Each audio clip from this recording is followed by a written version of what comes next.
টানা ২ বছরের সংঘাত, একটি স্বাধীন ভূখণ্ডের জন্য ৬৭,০০০-এরও বেশি ফিলিস্তিনির প্রাণহানি, কখনো বুলেট বোমা, আবার কখনো ক্ষুধার সঙ্গে লড়াই। ইসরায়েলি আগ্রাসনের জেরে কয়েক প্রজন্ম পিছিয়ে গেছে গাজার সভ্যতা, ধ্বংস হয়ে গেছে গোটা নগরী। অবশেষে থেমেছে সেই সংঘাত। মার্কিন প্রেসিডেন্ট ডোনাল্ড ট্রাম্প প্রস্তাবিত যুদ্ধবিরতির চুক্তিতে রাজি হয় হামাস ও ইসরায়েল। এরই মধ্যে গাজার নির্দিষ্ট সীমা থেকে সৈন্য প্রত্যাহার করেছে আইডিএফ। অস্ত্রবিরতি কার্যকরের ধারাবাহিকতায় জিম্মি ও বন্দি বিনিময় শুরু করেছে ইসরায়েল ও হামাস। এদিন স্থানীয় সময় সকাল ৮টার কিছু পরে ট্রাম্প প্রস্তাবিত যুদ্ধবিরতির চুক্তি অনুসারে সব জিম্মিকে রেড ক্রসের কাছে হস্তান্তর করেছে হামাস। পরিচয় শনাক্তের পর তাদের নেওয়া হয় দক্ষিণ ইসরায়েলের একটি সেনাঘাঁটিতে। বিপরীতে ইসরায়েলি কারাগারে আটক ১,৯০০ ফিলিস্তিনি বন্দীকে রেহাই করার প্রস্তুতি শেষ করেছে ইসরায়েল। হামাসের কাছে হস্তান্তর করা হয়েছে মুক্তি পেতে যাওয়া বন্দীদের তালিকাও। জিম্মি বন্দি বিনিময় ছাড়াও আজ গাজা ইস্যুতে শান্তি সম্মেলন অনুষ্ঠিত হবে মিশরে। প্রেসিডেন্ট আবদেল ফাত্তাহ ও ডোনাল্ড ট্রাম্পের সভাপতিত্বে পর্যটন নগরী শার্ম আল শেখে অনুষ্ঠিতব্য এই শান্তি সম্মেলনে অংশ নেবেন অন্তত ২৭টি দেশের শীর্ষ পর্যায়ের নেতারা।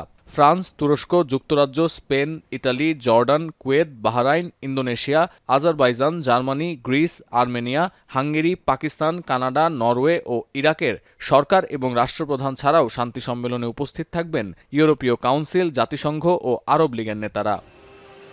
মিশরে শান্তি সম্মেলনে যোগ দেওয়ার আগে ইসরায়েল পৌঁছেছেন মার্কিন প্রেসিডেন্ট। বেন গুরিয়ন বিমানবন্দরে ট্রাম্পকে স্বাগত জানিয়েছেন প্রধানমন্ত্রী বেনিয়ামিন নেতানিয়াহু। বার্তা সংস্থা রয়টার্স জানিয়েছে, বেন গুরিয়ন থেকে জেরুজালেম যাওয়ার পথে জিম্মি বিনিময় প্রক্রিয়ার লাইভ স্ট্রিমিংয়ে নজর রাখছেন মার্কিন প্রেসিডেন্ট।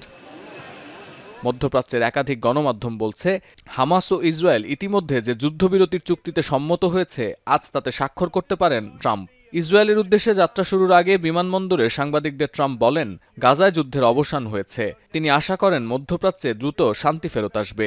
এ সময় মিশরে শান্তি সম্মেলন নিয়েও উচ্ছ্বাস প্রকাশ করেছেন মার্কিন প্রেসিডেন্ট।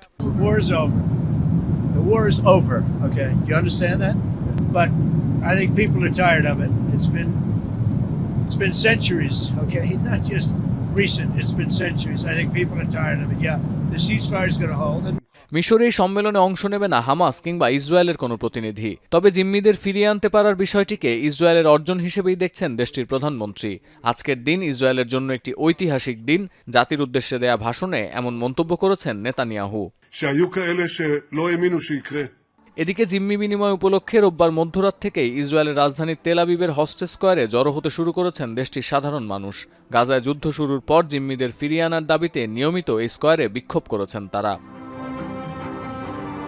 সতীর্থ কর্মকার, এখন বিশ্ব।